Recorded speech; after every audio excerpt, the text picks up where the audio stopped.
Hey, welcome to the Heavy Sweater Podcast. My name is John King. If this is your first time listening, thank you. But this is the Heavy Sweater Podcast. It's a deep dive into the beginnings of musicians and bands of the heavy variety. And this week, this is a fucking big one. You already know because you read the fucking title.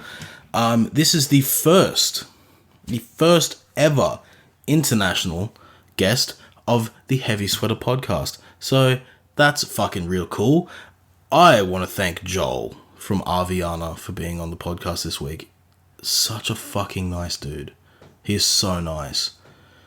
We get into music for him and like the bands he grew up listening to. A joined love for the band Him. Incredible fucking band. If you don't listen to him, fuck you. Straight up. That's just how it is, I guess. You want to be a gronk about it? That's how you get treated. So, yeah, I'm a fucking idiot. Joel's the vocalist for Aviana, and they're a fucking sick band. James Hart, the drummer for Shokan, told me about them and sent them in our group chat and was like, check this band out, they're fucking crazy. And he wasn't wrong. He was definitely right about that. So thanks, James. You're probably not listening to this, and you'll never want to be a guest on the podcast because you don't think you've done enough in music, but you have. So if you know James Hart, hit him up about being on the podcast. Yeah, Joel from Aviana. Fucking killer band. Absolutely killer band. Super nice. So, yeah, he took the time to have a chat with me.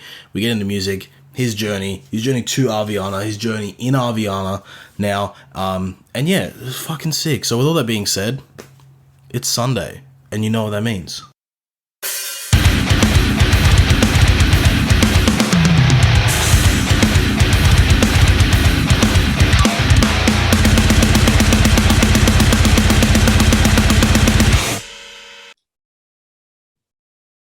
Hey man, how you doing? Hi man, I'm fine. How are you? Good. Whenever I do these, I bring it up in like almost every episode. It's like the awkward like pretend hello as though we haven't spoken for like a minute or two beforehand. It's always so weird.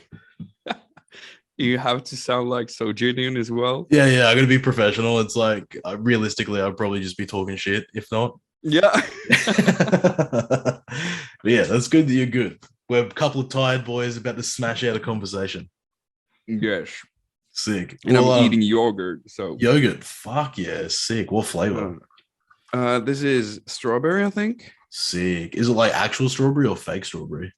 No, there's actually like chunks of strawberry in it. So hectic. Super good. Strawberries make me incredibly uncomfortable when I eat them. Oh yeah? Yeah, like the little seed things. I hate that shit. Have you seen that people peel them off? No, but that's sick. It's insane. That's wild. Fuck. But yeah, we'll get into like your history and heavy music and like everything for you. And we'll go back to the very beginning and like what's the first sort of heavy-ish band you remember listening to? Oh shit. Are we gonna start with that? Yeah. Sorry, man. Sorry. You just made me black out. First heaviest band. I think like Bullet for My Valentine. Okay. Like that just that was the first band you remember being like, oh, that's cool. That like the absolute first band that made me like want to try music was the Finnish band Him. Oh, yes. Holy I still listen to them every single fucking day. I love Same, everything. Man. Him is so fucking good. Yes. They are incredible and incredibly underrated as a band. Yeah, and they broke up like a couple of years ago. Yeah. Broke my fucking heart. Yeah, same. I was absolutely gutted about it. And that was like I was such a fanboy of Ville Valo, the vocalist. Yeah. He's incredible. I like pretended to like smoke cigarettes, like I had like a pen and I was singing in my room and it looked so cool on stage. Yeah. And I actually got the heartagram tattooed under my belly button, and that is sick. The heart he has on his wrist, so like I was fanboying hard. That's so sick. Him are fucking amazing. Yes. So like that's the first band that really got me like into music. Yeah. I'm not like that's not heavy music in any sense. Like I guess like distorted guitars, yeah, but it's all love music at the end Love of the day. metal. So yes, Yeah. I love it so much. Yeah. But yeah, Bullet for My Valentine was definitely the first band that like was like on the heavy side. Okay, cool. And then of course Slipknot. Yeah.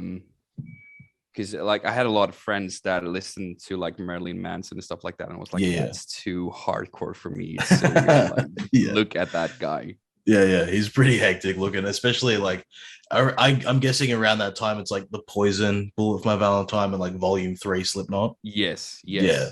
So like Manson's like doing the, I think at that time was Golden Age of Grotesque, so like the more like World War II aesthetic. Yeah. Yeah. And at the same time, it was the rumors about him that he like he got some ribs cut off. Yeah. So Yeah. he could pleasure himself. Yeah, the classic high school Manson rumors and stuff. Yes. Yeah. It still blows my mind that went worldwide. Like those rumors were worldwide. Everyone knew about it. Yeah. And like back then, you didn't have like Twitter or stuff like that. Yeah. It was just like, oh, I read this on the internet once, so it must be true. Yeah, it must be true. Yeah, that's There's crazy. still people who like believes that. So Oh yeah, especially nowadays, all the stuff that people like chemtrails and stuff. It's like if chemtrails were real, man, you wouldn't know about it. Exactly. Yeah. The 5G, holy shit. Oh yes, so good. People are wild, but that's yeah. Cool, man. So then from there you get into like Slipknot, and do you like go on the journey yourself, or is it like through friends that you're like discovering new music? It was mostly friends. I was skateboarding back then, so like I met a lot of like, you know, punk people and like alternative people. So I was a full-blown emo myself. So sick, same. The eyeshadow and all of that. So. Oh yes. It's horrible to look back at those times. Oh man, yeah. I was like a classic scarf wearer. So like looking back at old photos, I'm wearing scarves and fingerless gloves. I'm like, what were you doing, bro? Yeah, and you thought you were so unique back then, didn't you? Yeah, for sure. Yeah. And realistically, in the town that I lived in, I was fairly unique. There was like me and another guy that were like emos, but other than that, it was a lot of farm kids, and I was like, you guys don't get me at all. Yeah, you managed to do what no one else did. Like, because the thing is that like I didn't like hang out at all with emo kids. Yeah. So I was the only one, and I was like, I'm fucking. This is a breakthrough. Like these guys are gonna see, and my mom is gonna see that this is not a phase. Yeah. But look who's laughing now. Yeah, the music's still getting listened to. Oh yes, 100%. Yeah. Him, all the emo bands, all that shit. My Chemical Romance. Yes, so good. Would you put them as your like number one emo era band? Yeah. Okay, yeah, cool. definitely. Yeah. I would say like I guess like the My Chemical Romance era was like the late bloomer emo, right? Yeah, like 2006 roughly. Yeah. So I got into that like during the Black Parade album. Yeah. And I started listening to the older stuff as well, but like that didn't really like it didn't get to me as good as the Welcome to the Black Parade album. Yeah, because that was like every single song is a fucking banger, and it's so good. Like the emotion on, I remember like watching the music videos for it, and I was like, holy shit, this is mind-blowing. Yeah, because it was like a whole like the concept album, and then like not only that, like every song told its own story within this major story arc, and then the videos were theatrical, and it was just incredible all the way around. Yeah. So that, yeah, of course, that's the number one album when it comes to like the emo phase. But yeah, sick. Nothing will ever beat "And Love Said No" by him. Oh, never, ever. Him is top tier band. Yes. Yeah, so good. I wish more people spoke about how great him were. Dude, I saw that. What's their face? Spirit Box. Yeah. They actually have like a hymn flag in their like rehearsal space. Really? Which made me really glad to see that like they're actually like rocking the old merch still. Yeah. But I feel like yeah. No. Continue. Oh, I was just gonna say, I feel like because like in Australia, obviously, like the major exposure of him was through MTV and Viva La Bam. Yeah, same But here. yeah, oh really? So like even in Europe, it was like that. Yeah, he completely like made them what they were like at the end, I guess. Because Yeah, even though like they're Finnish, like we Swedes barely knew about them before BAM started putting in like on the CQY stuff and on Viva La Bam and all of that. that's wild.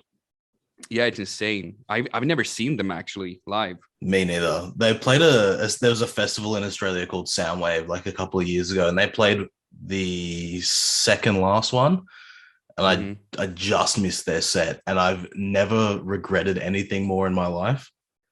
Yeah.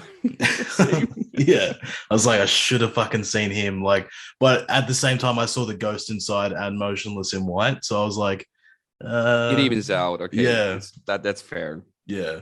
But still wish I could see him. I've got a bunch of him DVDs, so that makes up for it. I think I have one. They have like the live DVD that Yeah, they with Venus like Doom, I think it's called. is Or that is one that with the the record? crow on the front of it? Yeah. Yeah, I've got the same one. Such a good DVD. So good. Yeah, I'm probably gonna watch that later today now. Yeah, me too. Yeah. I'm gonna fall asleep to it. It's so fucking good. Yeah. Cool, man. And so like Skater Kid, you're hanging out with punks, you're an emo, My Chem's sick. And then from there, you said Bullet was like the band that made you sort of like get into heavy music. But is that the band that made you want to play, like be in bands and stuff? Yeah and no. Yeah. I think that was still like the fan phase, I guess. Like I just enjoyed listening to music. That was like, it was my older brother that like kind of taught me to listen to like screamo music. Okay. So like I was still like, I guess, figuring out that sort of music back then. Yeah. But the band that actually like made me and my friends start our absolute, like the first band was Escape to Fate. Oh, this conversation is getting better and better. Every band that's discussed, it's so good. Yes. Sick. Which era Escape the Fate are we talking? Is it Dying Is Your Latest Fashion? Yeah. Like The Ronnie era? Radke one. Fuck, yes, that's good. Before he ended up in jail. Yeah, fuck, that's a good album. It's so good. we started like playing covers of those songs because we like didn't know how to write songs at all. Yeah. I actually have video clips of it from like way back. Oh, that's so good. Yeah. You should post them and just be like, check this shit out. Look how fucking bad I was back then. I'm sure it was sick, but that's so rad. Escape the Fate covers is sick. Yeah. But like that's like Escape the Fate really like made me interested in like the whole being a metal vocalist kind of thing. Yeah. That's excellent. I feel like that whole like sort of, I lump them all in as one, like that MySpace Warped Tour era of music. Yeah. Really like molded a bunch of modern musicians now to be like, you could be like those bands because they were all DIY like metalcore bands essentially. Yeah.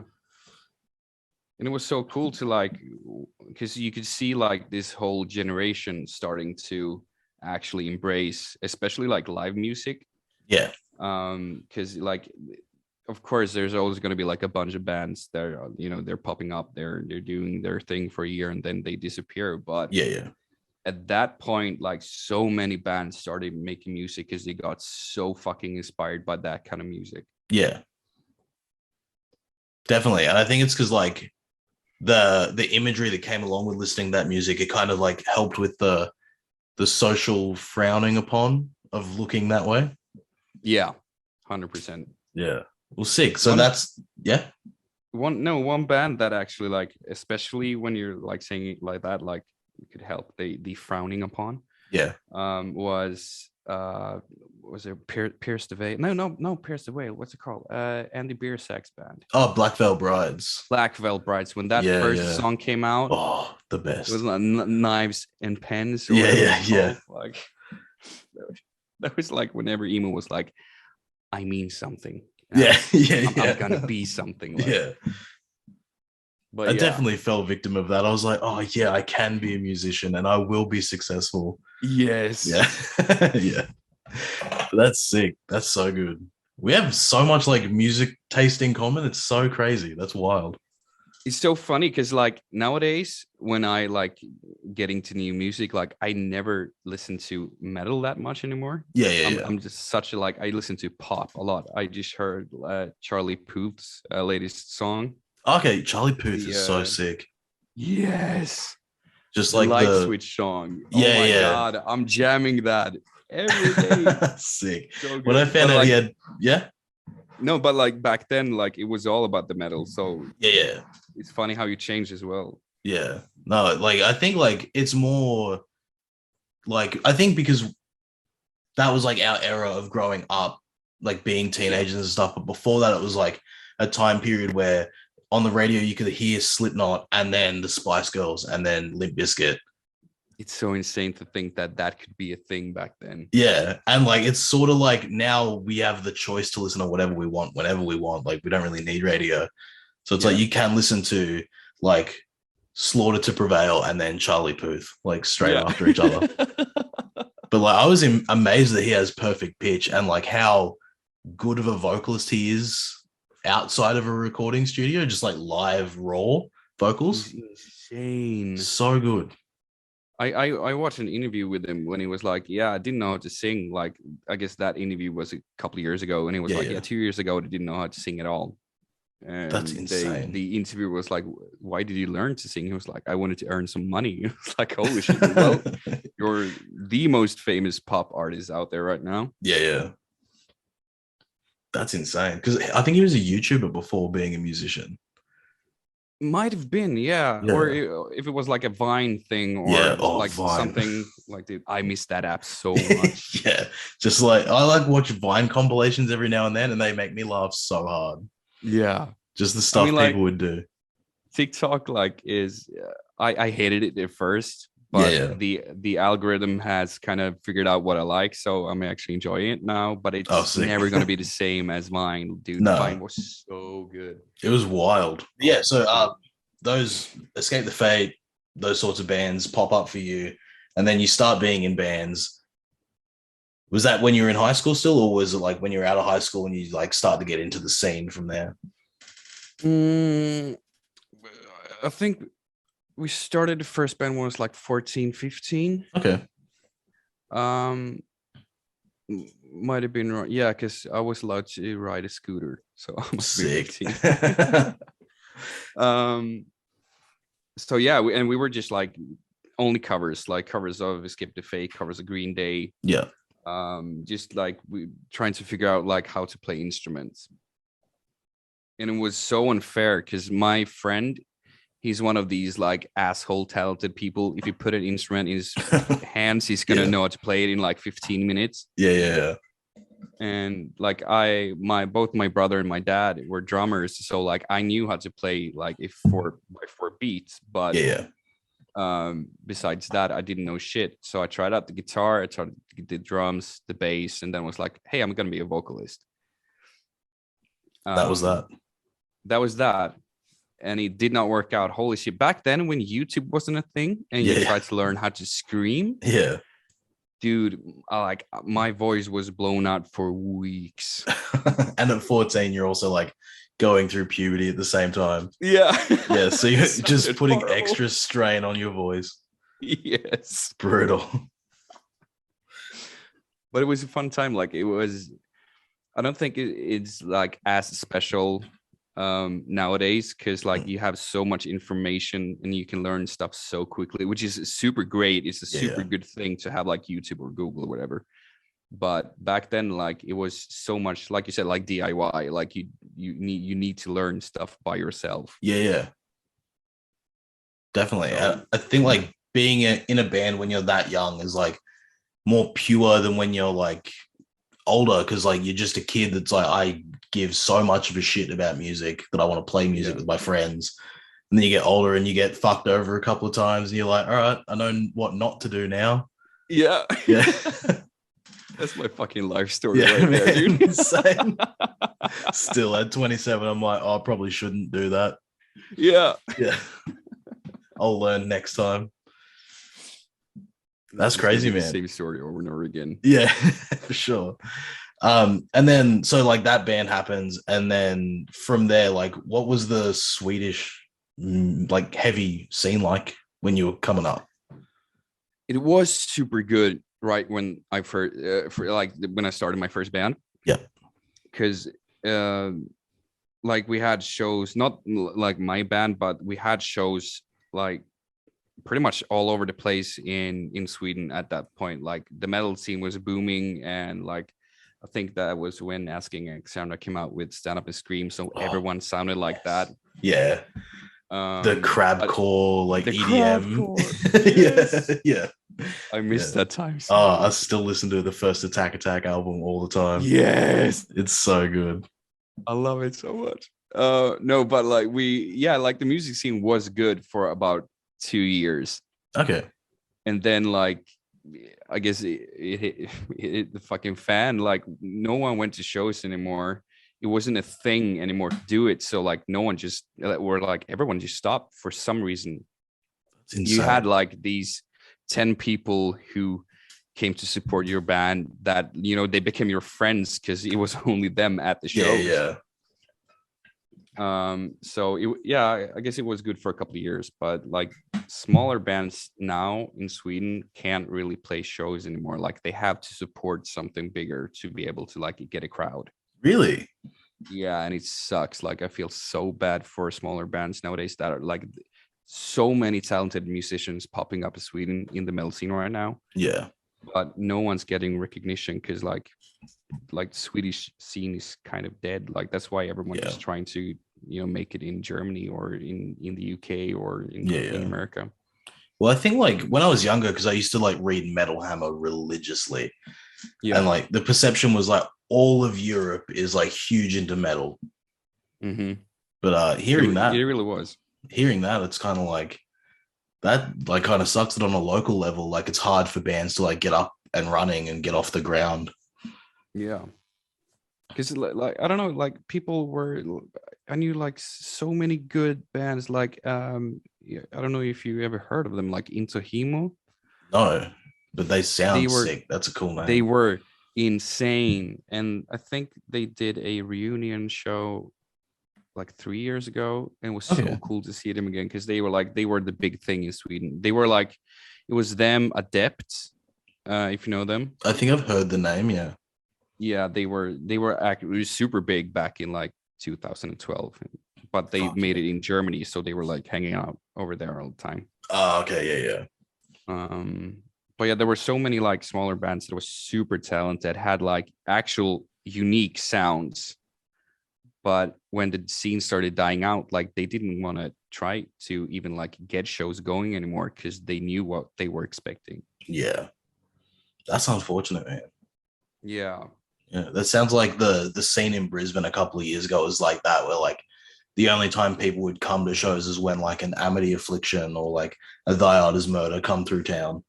Yeah, and now like not post COVID, it's still like COVID times, but like now. Like local bands can pull like fairly decent crowds, which is great. Oh, it actually came back. Yeah, it's starting to come back, which is great. Like I did a fill-in spot for a friend of mine's band, and they opened for Thy Art Is Murder, and in a day they sold out the Zoo, which is like, I can't remember what the capacity is.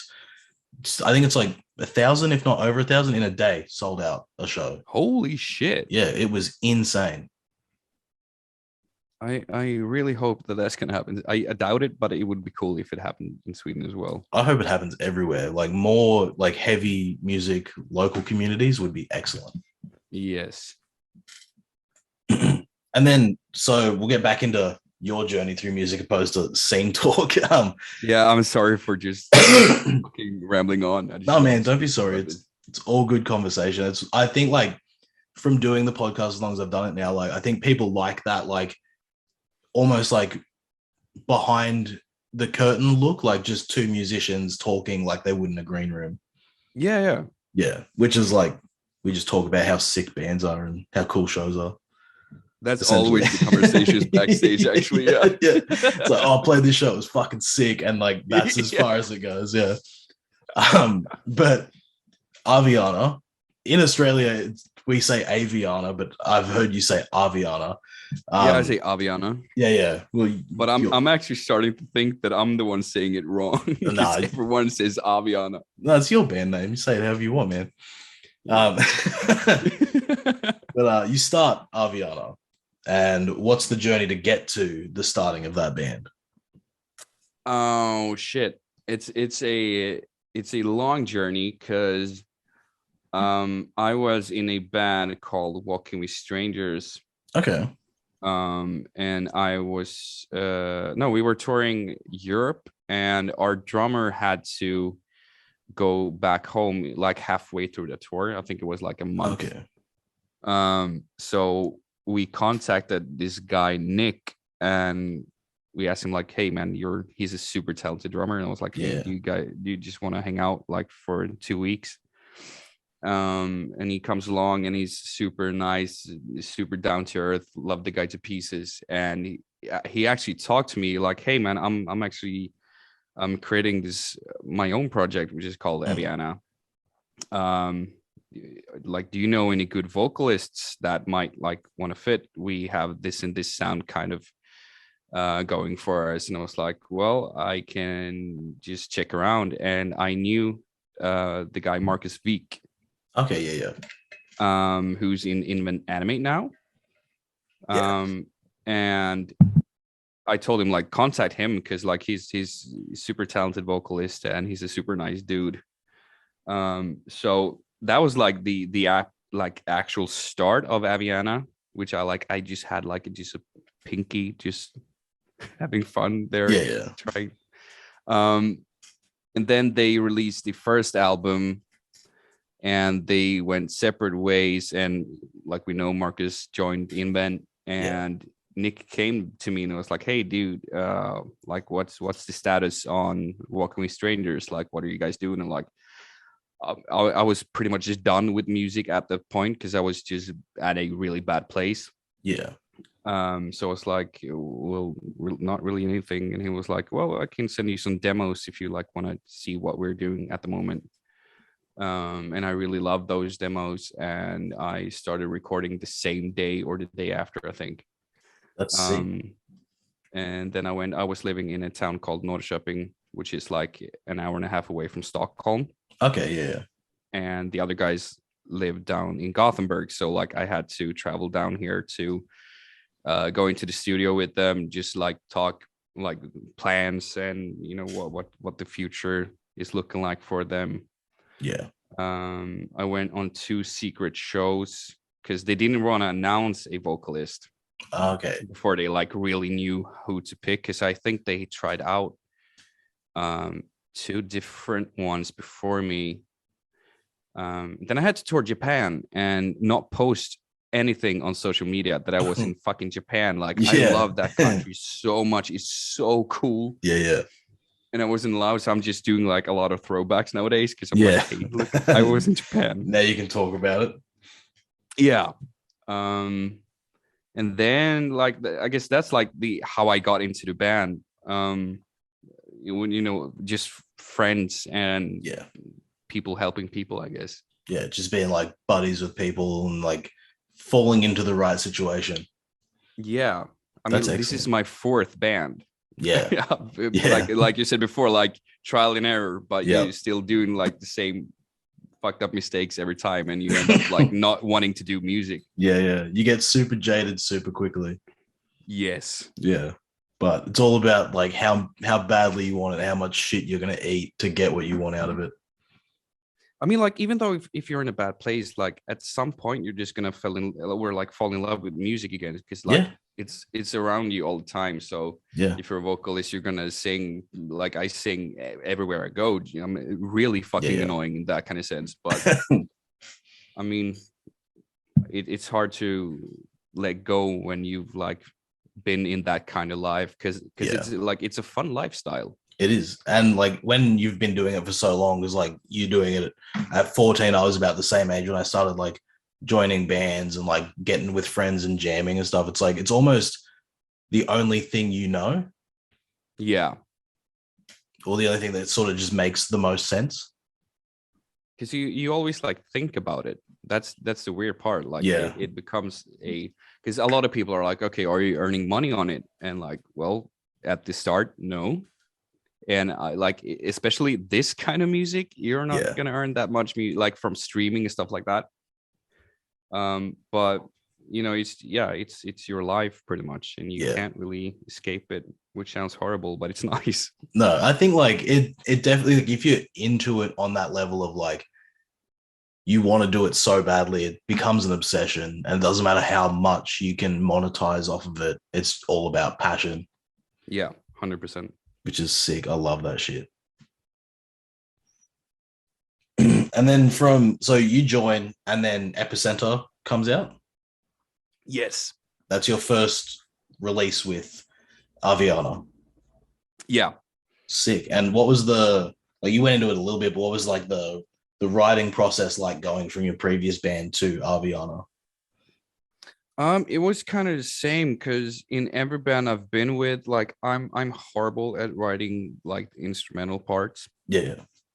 So those were already pretty much done because they had that album done when I joined, because that was like the demos they started sending to me. Like I think they had like 6 or 7 songs done already. Okay, sick. So they like already had like the general idea how they wanted the vocals to sound, how they wanted like the screaming patterns to be, like all of that. Yeah. And Sebastian, the old bass player, is a really good lyricist. So like he really knows how to express himself really good in lyrics. So both he and I just threw balls all over the place trying out new ideas. It was super fun. So like I pretty much only went here to Gothenburg and got like, I guess kind of like a demo what they wanted the screams to be, and I just filled it in and added like bits and pieces of it. But the like vast majority of that album is they're doing, which is like so insane because no one is really a vocalist there, but they had so good ideas. Yeah. So the like I think we recorded it in like 2 weeks maybe. Sick. Quick one. So that was insane. Yeah, it was really hectic because like we just wanted to show it to people because they had been sitting on it for like half a year. Yeah. And then I had to come and do all of my stuff. So like we were anxious to just release it, and we had like the deal with Rising Empire. Yeah. So we really wanted to like get that ball rolling and starting to work with them. Fuck yeah, that's excellent. Ooh, I got a cold. I'm rattled. You need to sleep, man. Oh, definitely. I'm probably gonna have a nap. I'm gonna watch the Him DVD, maybe watch the Prom Queen DVD, and then I'm gonna go have a nap. No, that's excellent, man. That's so sick. I'm like having this conversation, like getting to know you through it. I'm like so stoked for you that like your journey's been like this great throughout. Like that you're in a place where like Aviana is like blowing up, which is so sick. I can't really wrap my hand or head around it. That like the latest single is doing so well, and it's giving so much traction to like the older songs as well. Yeah, well, like I heard about you guys through the latest release. Like my drummer for my band just sent it to me, and he's like, "This song is so fucking sick," and I was like, "What?" And I checked it out, and I was like, "This is pretty sick." Like, fuck yeah, I'll go listen back to this. And then Tim asked if Tim sent me something. I was like, I definitely want to talk to Joel. Like, that's fucking sick. Oh, hey man, I'm just happy to be here and talking to you. Sick. Well, we'll get into like all the new stuff now. And obviously, like things happen, bands change. What's the biggest difference now in Aviana now that it's just you? It's a lot more stressful for one. I believe it. I have my manager Stoffe, who's the greatest guy in the world, who really helps out on. Yeah, he's the best, and he's like, because when the other members were like, okay, so we want to like figure stuff out in our lives, and like they want to focus on everything else. Stoffe called me, I think the day after, and he was like, "How are you doing, man?" I'm like, "I'm feeling really fucking bad right now." But he was like, "I'm with you 100% if you want to continue doing this." And I was like, fuck yeah. That's so I'm not sick. giving up. And so he's been with me like throughout this time, and like every single time I've had a bad day, he's been, calling me up, checking up on me, and he's the fucking greatest, and I owe him so fucking much for being the person he is. That's excellent. It's probably like super good to have that support system with like the whole like band situation, because like being in bands, like some like stuff just happens. Yeah, and the worst part is that like, being in a band is being in a relationship pretty much, but with four other dudes. And Exactly.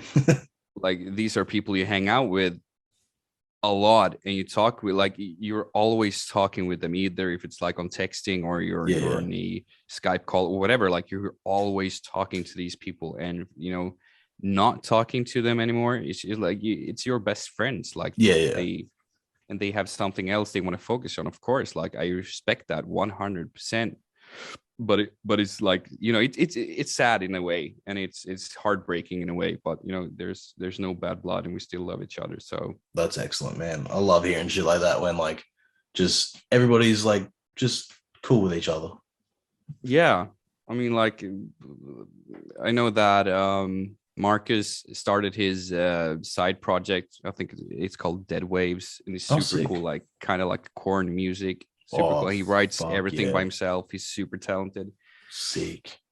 So like he does his own thing musically, but I think like the rest of the people, like they're just focusing on careers and stuff like that, which is super cool. Just that being an adult life. Yeah. The nightmare for me. Yeah, but exactly, 100%. I dread the day that I'm like, oh, I've got to commit full time to being an adult. Yeah, no, getting a house with a pool. Yeah, dog. I've already got a dog. Halfway there. Yeah, I do really want a dog though. Oh, do it so bad. That's sick, man. Well, this conversation's been fucking awesome, man. Thanks for doing the podcast. Oh no, thank you for having me. It's all good. Anytime you want to talk shit, talk about him, hit me up. Oh yes. Dude, I can talk about him for hours. Oh man. All right. We'll get into that, but I'm gonna let you know now. So when we're talking about him, you can think about this. Your top 5 favorite bands of all time. Just that's the last question of the podcast. Yeah. It rattles people. Him's one of them. All right. Now, what's your favorite him song of all time? It's either shit, dude. I love every single song. They're all incredible. I love Vampire Heart a lot. Yes. That album's incredibly underrated, I feel. Yes. With like Wings of a Butterfly. Yeah, exactly. So good. And there is the one song that I always forget the name of it. I'm actually cheating and checking Spotify right now. So good. Fuck, what's it called? Like it's on an album that I always, for some reason, skip, and I don't want to skip it, but I just like forget it. Oh, Pretending. Yeah. Oh, that's incredible. That's such a fucking banger. Yes. Yeah, and then watching them live and like all the melodies and like harmonies and shit, it's just fucking crazy. Insane. Yeah. Such a good fucking band. Did 5? Yeah. My top 5 bands? Oh, yeah. Okay, bands so or artists. You can throw in, you listen to pop music, throw in artists if you want. I'm actually a huge Devin Townsend fan. Crazy. It's like it's like 3 or 4 songs that I like. I'm addicted to those songs. Yeah, the rest of like the storytelling weird songs, it's not kind of me. But when he mixes opera with like screaming, it's insane. Like his vocal range is nuts. Yeah, he's definitely like super creative. Yes, it's like he does it all by himself as well, right? Yeah, I think so. Super talented. It's so hard. Well, I can't skip Architects. I've always been an Architects fan. Sick. What do I listen to? Dude, I'm just like going through my favorites because like it's so hard. Yeah, every time I ask somebody, they're just like, "Oh fuck," and I'm like, "Yeah, Yeah. sorry This about might come that." as a surprise, but I do love Justin Bieber a Okay, lot. His sick. latest songs are fucking insane. Even though like I guess it's mostly like producers, but like I Yeah, don't care. The I stuff that th- he did with Sony Moore or Skrillex, oh, whoa, Sonny Moore so is a good. whole kettle of fish. Yeah. From first to last is so sick. They like make a song like they did a reunion show and released Yeah, a song and they did then two they disappeared songs. again. They did Yeah, two songs. yeah. I think they recorded them with I think Matt Good produced them, Yeah. and then Sonny came back. They put out two songs like 6 months apart from each other. It was like a crazy long time, and it was like almost like they were building hype to an album, and then nothing happened. Yeah, because I heard the song "Make War." Yeah, Um, like the lyrics on that song is super funny. Like I don't know so if he's funny. serious or not. Yeah, yeah, yeah. Um, I've been listening. So here's this is kind of awkward. I barely knew who the band Era was Okay. before I met them in because they were playing the same festival we did in Japan. Okay, yeah. And I completely fucking fell in love with JT. He's such a funny guy. Sick. Super nice, super down to earth. Like, and after I saw them play, I was like, holy shit, you guys are good. So I'm listening to them a lot, and especially the Night is Silent song. Oh, what a track. That's so good. I was actually listening to that this morning at like 3:30. So early, dude. Yeah. But that melody, the intro melody just fucks me up. You know what that reminds me of? What? Him. Fuck yeah. It does. It really does. Yeah, that's I don't know why, but I'm just getting the him vibe. So like the falsettos and it's like almost dreamy vocal. It's so like, dude, what's his name? Fuck, I keep forgetting his name. The clean vocalist, the guitarist. Oh yeah. I can't remember his name either. I've been up for a long time. But yeah,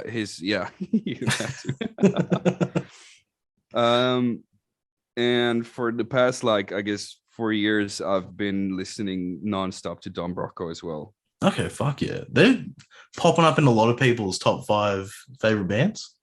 Yeah, I started listening to them back when I was in Walking with Strangers because they were like before this is we're hipsters here, so like before they blew up. Yeah. We listened to them. We actually went to a show in England when we were touring there, and they were playing a show the same night as we did. So like we played our show and grabbed like a taxi and went to the other venue they were playing, which was a lot bigger than ours. Oh, but hey. It was so cool to see them live. Yeah, that's sick. How many bands are that? Is that 4? Is that 5? I don't know. Him, Era, Don Brocco, Justin Bieber. Yeah, Biebs, and I feel like there was another one. Did I say something else? I don't know. Let's add Panic at the Disco just for shits and giggles. Sick. Any specific Panic? The old one, like 9 in the Afternoon. Oh yes, what a those track! Songs, yes.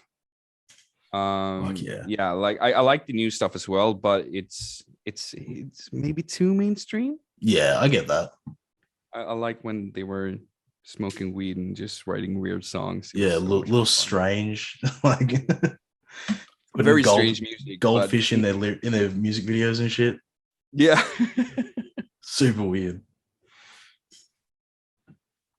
That's sick, man. Fuck yeah. That was hard. That was super hard. I believe it. Yeah. You're always put on a spot when someone asking you that. Like, yeah, well, I probably should have said something in the emails beforehand, but it's all right. We got there. We got there in the end. We did it. We got through it, man. Yeah. Fuck yeah, man. Thanks for doing the podcast. Dude, again, thank you for having me. This is so fun. Done for another week. A fucking huge thank you to Joel from Aviana. Absolute fucking legend. He's a fucking homeboy. He's a homeboy now. I'm so dumb. I'm fucking so dumb. Yeah. He's great.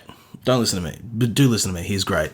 If you want to check out Aviana, they're on all streaming services. So go check him out. Obsession, it's fucking sick. The video is also really cool. So if you want to check that out on YouTube, go ahead. Check him out on the socials at Aviana SWE because they're from Sweden and they're fucking sick. So yeah. And if you like what I'm doing over here with the podcast, please, I'm begging you. You can't see me, but I have my hands together. Not to pray, because I don't do that. But if you like what I'm doing over here with the podcast, please share it, tell a friend, subscribe on YouTube, Spotify, Apple Podcasts. Follow it on Facebook and Instagram at Heavy Sweater Podcast. And yeah, help grow this thing, because I have fun doing it, and I'm sure you have fun listening to it. Yeah, so thank you. But also, come back next week for a new episode. Thanks. This is recorded in the future also. So we've played a show since then, since I've recorded this, because I'm recording this on the 14th, the 12th.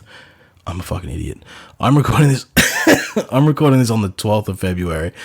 So yeah, I'm fucking buzzing, dude, because I just finished a fucking episode that's coming out around like early March, and it's gonna be fucking sick. So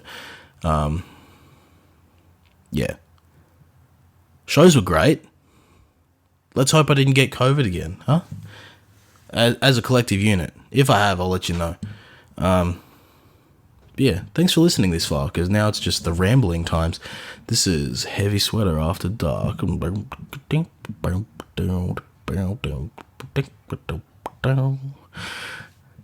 Ah, fuck, I'm dumb.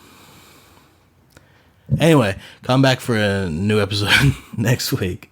Thank you so much for putting up with me and listening and supporting me and listening to my podcast every week if you do. If not, this is your first one you're listening to. I completely understand if you don't want to listen again if you've listened this far, but the interview with Joel from Aviana was really fucking cool, so thanks for checking that out, and thank you, Joel, again for doing the podcast. It really means a lot to me. Thanks.